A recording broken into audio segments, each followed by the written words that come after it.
So there's the new hot water heater, and there's the venting and the new venting, the insert liner connected to the old gas furnace. So you can see the new venting that was installed.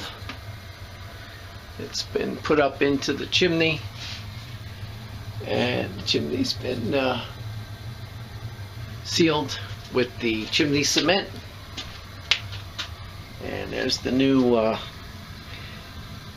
B&G circulating pump and motor, installed 2018.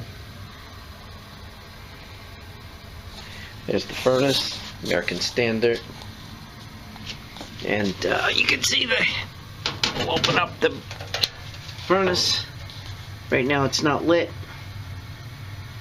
but there's the old furnace. It doesn't look all that rusty. It's in pretty good shape. So, for an old.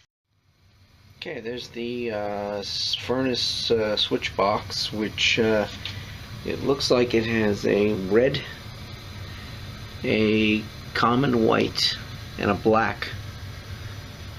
So red, white, and black.